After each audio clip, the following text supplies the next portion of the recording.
Hey friends, welcome back to my channel, My Faith Driven Life. Um, First off, can we just admire my backdrop? So I have been taking care of my neighbor um, the last couple of weeks. She is 95 and has dementia, and her daughter lives in Arizona. And long story short, she's hired me and another caregiver to take care of her and watch her. And I have been doing the night shift, which I don't know how sustainable it is, but we're just going with it right now and helping out. And so this is what I have to work with. I was sitting on the couch, but these windows created like such a weird glare. And then everywhere else in her house, it's just, there's not really a good spot. So now I am sitting on the floor and I have to stay in this room because her bedroom is right down the hall and she already went to bed. And so I thought now would be the perfect time to record this while she's in bed and the boys are asleep as well and everything. Um, I had said that I wanted to do a new video every Monday and Wednesday, so I want to stick to that now that it's out there. I have my decaf coffee. It is about 9 o'clock at night here, and I thought, why not? Let's go ahead and record this and just jump right in. Today we are going to go over Matthew 5:13 through 16. So here we go.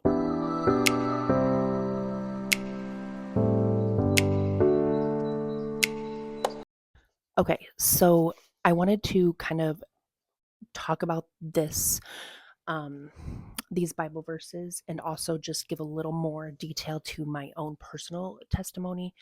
Um, this these couple of verses really kind of started my path on sharing my own testimony with the world, giving God the glory, and just bringing people to Him through sharing my story.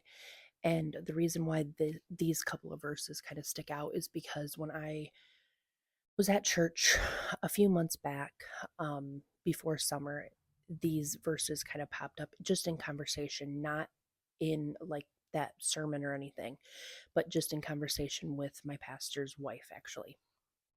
And she had said, we need people to be the salt of the earth. We need them to be the light, to share their stories, because I was kind of opening up a little bit to her. And she said, we need people to share their stories because through sharing their testimony and their story, it really does help show just how real and how amazing and powerful our God is. So I just thought I would read it to you really quick and then kind of just share a little bit of my testimony. Um, so if I can get my Bible here, I'm telling you, this microphone is ridiculous. Okay, so I am reading Matthew 13 through 16. It says, "You are the salt of the earth, but if the salt loses its saltiness, how can it be made salty again? It is no longer good for anything except to be thrown out and trampled underfoot. You are the light of the world. A town built on a hill cannot be hidden. Neither do people light a lamp and put it under a bowl. Instead, they put it on its stand, and it gives light to everyone in the house. In the same way, let your light shine before others, that they may see your good deeds and glorify your Father in heaven."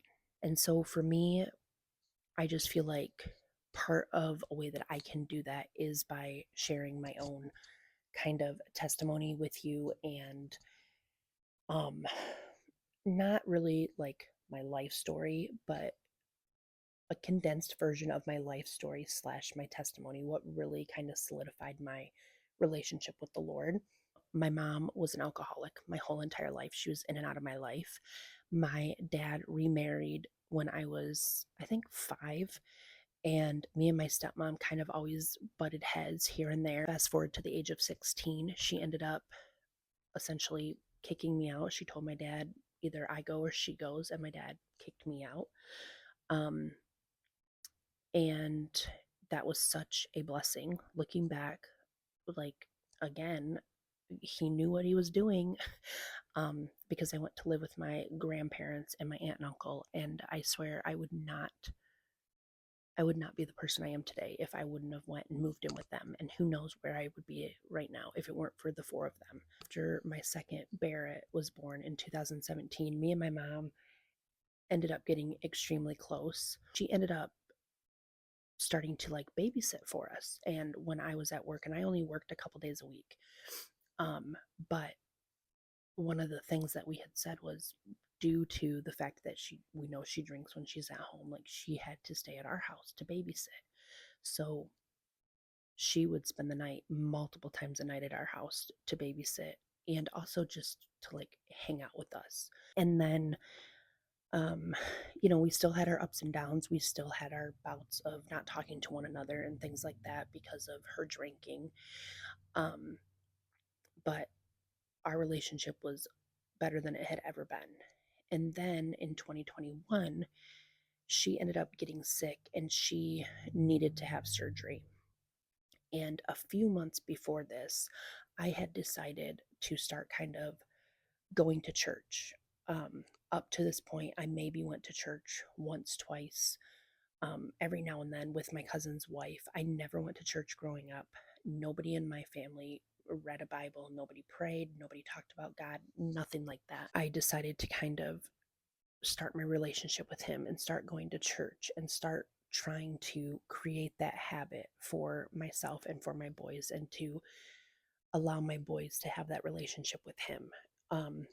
But it was very inconsistent. I would go to church here and there. Um, I still at that point didn't even own a Bible. I wasn't praying. I wasn't talking to God. I wasn't journaling. I wasn't anything like that. Like I said, in 2021, my mom was having some heart problems. She had heart surgery. And because it was shortly after COVID and like stuff was still pretty closed up, at least here anyway. So um, in January of 2021, she ended up having to have heart surgery.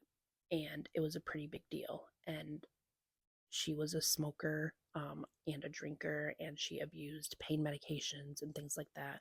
So she was very unhealthy going into the surgery. And her heart doctor had kind of, and this was her second heart surgery. And her heart doctor had kind of told her, like, you are not healthy going into this. Um, he was really concerned that she wasn't going to make it out of surgery. I ended up taking her to the hospital and I dropped her off at the door because I couldn't go in. I pulled into one of the parking spots in the hospital parking garage, and I just kind of started talking to God, and I basically was like, if you are listening, if you can hear me right now, please just if my mom is going to come out of the surgery and we're going to have issues still, and my boys are going to start to have an inconsistent relationship with her because of everything, then just go ahead and take her in her sleep. Take her while she's on the operating table. Take her peacefully and rid her of all of her demons and her struggles. And I am okay with it and I am at peace with it. So I kind of just said that to him. And then I went home. And then I got a call a few hours later that she made it out of surgery. It was touch and go for a little bit, but she made it out and she was in the ICU. But she was on dialysis for, I think, until like the middle of March. So then she ended up leaving the hospital and she came and basically lived with us, stayed with us. Looking back, another thing that really shows me that God was there through all of it was I was working at the time at the hospital, but I happened to be off during this time frame because I had injured my leg. And so I was taken off work and I was on FMLA. So again, like, thank God I was on FMLA so I could take her back and forth to her appointments every day. And then we went to her post-op appointment, I think like a couple weeks later, and she was taking blood thinner medications, and the doctor had told her at that appointment, like, you cannot smoke on these blood thinners, you can't drink on these blood thinners, you can't do anything because it will kill you. But she was like, okay, got it. And that was one thing, like, my mom was terrified to do either one of those things on those medications. I mean, she really was. And then we went to um, another doctor's appointment, like the last week of March. She was like, okay, when can I get off of these blood thinners? And he told her, like, we went and saw him. I know it was on a Friday because he was like, you can get off of them on Sunday. He goes, I don't mean 2 days from now Sunday, I mean the Sunday after this Sunday. And she was like, okay, sounds great. That weekend went, and then that Monday we were going to, the plan was I was going to pick her up Monday morning after I took the boys to school. And so that Sunday night, I had called her and was like, hey, do you still want to come over in the morning? Blah, blah, blah, whatever. And she was like, no, I don't think so. I'm not feeling really well. It's like, I'll call you tomorrow if I change my mind. And I'm like, okay. And then that evening, after I picked the boys up from school, and we also had an exchange student at this time, and her name was Irene. And so that evening, the boys and Irene wanted to go get Dairy Queen ice cream. And um, I ended up calling her that evening and I was like, the boys really want you to come tonight and spend the night. And we're going to go to Dairy Queen. Do you want to go with us? Whatever. And she was like, yeah. So me and Irene left to go pick her up from her house. And this was April 5th. And that evening, when we were driving to pick my mom up, Irene was kind of asking me, like, what my favorite song was, what my favorite kind of music is, blah, blah, blah. We were playing different music. I was asking her. She was from Spain, so she was playing me different Spanish songs and things like that. And then when my mom got in the car, Irene asked my mom, she was like, Grandma Lori, what's your favorite song? And my mom, of course, was like, there's too many out there. I can't pick just one. I have too many, blah, blah, blah. And I was like, what's one song you want played at your funeral? Like, if you could only pick one song to play at your funeral, what song would it be? And so she told us. And then, we're going about our drive. We go to Dairy Queen, we come home. And one thing that me and my mom liked to do when she stayed the night was after the boys went to bed and stuff, we would stay up and watch reruns of CSI Miami. And so the boys went to bed, and me and Irene and my mom stayed up, and we were watching a couple episodes. And one of the episodes, it was, I think, literally the very last episode we watched that night, was I don't even remember like exactly what was going on, but basically the bodies were being cremated. And my mom was like, that's what I want. And I was like, what? And she's like, that's what I want. I'm like, what do you mean that's what you want? And she's like, if nothing else, when I die, I want to be cremated. So then we all go to bed, whatever. And then that morning, she ended up waking up and she was like, I'm still really tired. Maybe I'll just stay here, take a shower, have some coffee, and then you can take the boys to school and then come pick me up, and then we'll go to the store. And I was like, yeah, that's fine, whatever. Well, the boys really wanted her to come with them to go to the school. So I'm like, I said, why don't you just come with us and we'll still just come back here? I said, you don't have to worry about getting dressed right now. Just keep your pajamas on and we'll just go take them to school and we'll go get some coffee and then we'll come back here and get ready and then go to the store. She was like, okay, that sounds good. So we're driving to take Braden to school. Well, my mom was showing signs of having a heart attack. Like, she was moving funny. She kept saying her arm hurt. She kept saying her stomach hurt, her back hurt, like all these things. We start heading to the preschool. So we get there, and again, because of COVID, I can't take Barrett all the way into the school and sign him in. They were literally just having us ring the doorbell, and the teacher would come and take them at the door. And so when we get there, I told my mom, I'm like, go ahead while I take him up to the door, get out, walk around, get some fresh air, and see how you feel. And she's like, okay. As soon as she stood up, she like almost fell back into the van. And she was like, "Oh, I feel like I'm going to get sick. I feel like I'm going to pass out." So I'm like, "Okay, sit down, get back in the van and sit." I said, "I'm going to get him up into the building and then I'm going to call 911 because I'm pretty sure you're having a heart attack." And at this point, I knew it was serious because even she was like, "Yeah, okay." So I get him into the preschool and I come back to my van to grab my phone and she was gone. And so, of course, like then I ran back up to ask for help. I'm on the phone with 911. The um there was a nurse there that I guess normally there isn't. From what later on somebody was saying, like the nurse normally isn't there all the time, so it was like a godsend that the nurse was there that day. um but she came down. um the director, her husband happened to be there that day working in the, like, doing lawn stuff and maintenance stuff.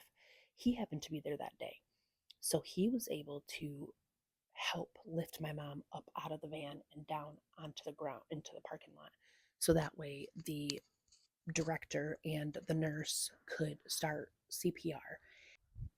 Then um, there was that Sunday there was going to be a guest pastor, and she happened to be there that day because she was preparing for Sunday. And so she ended up coming down because at this point, like, everybody has heard what's going on. She ended up coming down and asking if she could pray with me. Then the paramedics show up, the fire department shows up.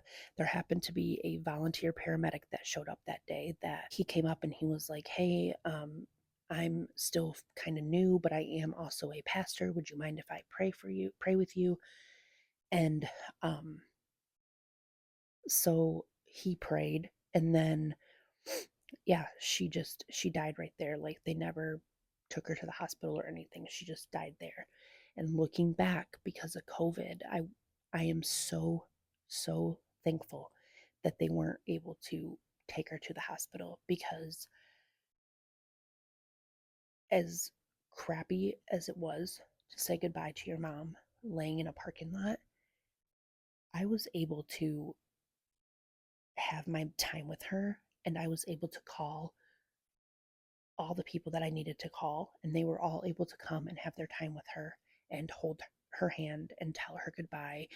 And obviously, that day and for a few weeks after that, I didn't quite comprehend all of it. And, like, I didn't understand or comprehend just how present God was in all of that from days leading up to that day to that day. But looking back on it, like the fact that we had the conversation about the song she'd want played, she had mentioned she wanted to be cremated. If none of those things would have happened, I would have had no idea what my mom wanted done. As far as, like, exactly my mom's wishes and what she wanted, her husband didn't even know.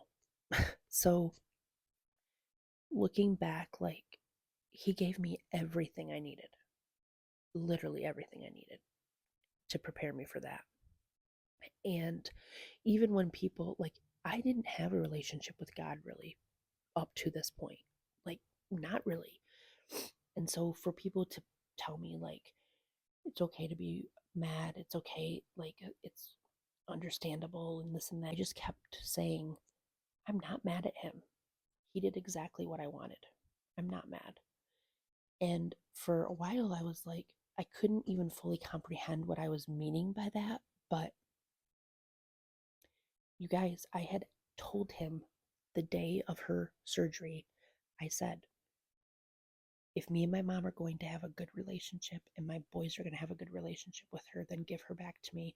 But if not, take her peacefully and take her now, and I am at peace with it. And he took her literally 5 days before she was scheduled to be off of those blood thinners, before she was planning on going and visiting with her cousin, whom she was known to drink and do, you know, abuse pills and things with. So that is what it really hit me, that, like, I owe it to him to know him. Like, look at all he has done for me. Look at all the times that he has been front and center in my life, keeping me protected, watching over me, answering my prayers. And of course, they're always in his timing. In his perfect timing are your prayers answered. And if they're not answered, it's because there's something better. Um, I just hope that you, if you're watching this, I just want you to know, if you are watching this and you are, especially if you're watching this and you're going through a hard season right now, or you're suffering or you're grieving, I just want to encourage you to keep praying, keep holding on. And of course, my light would go out right before I'm done talking. So we're just gonna keep going, okay? um, but I just want to encourage you to keep going, keep praying, keep leaning on him, have faith that there is a reason for your pain. There is a reason for what you are going through right now. And he works everything out for your good. Everything. And what you're going through right now may very well just be the one thing that is going to be your testimony. And it's going to be the thing that you share with other people. And it's going to be the thing that you tell people that allow them to want to know who God is. And you aren't going to be in this situation forever. You're not going to suffer forever. God doesn't want that for any of his children. He doesn't want us to suffer. He wants us to all to have abundant life and to live a peaceful life. Nowhere in the Bible does it say you won't suffer. It doesn't say that at all. It says when you suffer. It doesn't say if, it says when. So we know it's going to happen. And yes, I feel like I am on the other side of everything right now, but I am not naive in thinking that I'm not going to come across another hard season in my life. I mean, the difference between the hard seasons in my past and the hard seasons in my future is God. The hard seasons from my past showed me that I can rely on him, and the hard seasons in my future are going to be so much easier to get through because I now have this relationship with him, and I have the word, and I have him, and I have faith, and I know that I can go to the word. I know I can go to him, and those two things are all I need, and they're all you need. But yeah, comment below if you have gone through something where now looking back, you know that you made it through because of God. I would love to hear more testimonies, and I would love to hear how God has worked in your life. So let me know. Hope something that I said spoke to you and helps you. And yeah, stay tuned. Don't forget to subscribe. I do new videos every Monday and Wednesday. You can also follow me on TikTok and Instagram. But yeah, I hope you guys have a great day, and I will talk to you guys later.